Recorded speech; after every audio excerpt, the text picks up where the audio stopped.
আরও একজন শিক্ষক, 3 জন কর্মকর্তাকে যেভাবে শারীরিকভাবে লাঞ্ছিত করা হয়েছে, আমরা যারা লাঞ্ছিত করেছেন তাদের বিরুদ্ধে একটা দৃশ্যমান সাজা প্রশাসনের কাছে আহ্বান করেছিলাম দ্রুত, কিন্তু প্রশাসন আমাদেরকে আশ্বস্ত করেছিলেন দ্রুত সিন্ডিকেটের মাধ্যমে দৃশ্যমান কিছু আমাদের দেখাবেন।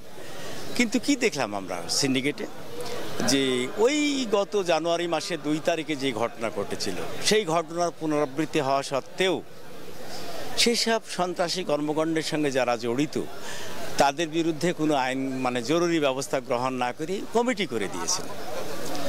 তা আমরা কমিটিতে বিশ্বাসী না, কারণ আমরা প্রতারিত। জানুয়ারি মাসের 2 তারিখের যে ঘটনা, সেই ঘটনায়ও কমিটি করে দিয়েছিলেন। সেই কমিটির তদন্ত প্রতিবেদন আজ পর্যন্ত আলোর মুখ দেখেনি।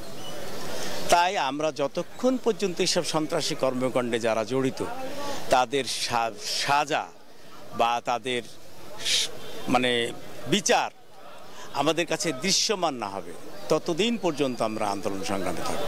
রাজশাহী ইউনিভার্সিটির উপাচার্য প্রশাসন প্রফেসর মাইনুদ্দিন স্যার, প্রক্টর এবং কয়েকজন শিক্ষকের উপর নামধারী কিছু ছাত্ররা হামলা চালায় তাদের হত্যার উদ্দেশ্যে।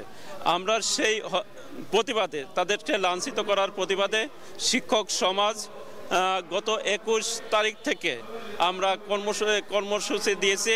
সেটি হলো আমাদের পূর্ণ দিবস ছিল গতকাল। আজকে থেকে লাগাতার কর্মসূচি থাকবে যতদিন পর্যন্ত এই দোষী শিক্ষার্থীদের, সন্ত্রাসী শিক্ষার্থীদের স্থায়ীভাবে বহিষ্কার না করা হয় এবং তাদেরকে দ্রুত সময়ের মধ্যে আইনের আশ্রয় না নেওয়া হলে আমরা এই আন্দোলন আমাদের অব্যাহত থাকবে।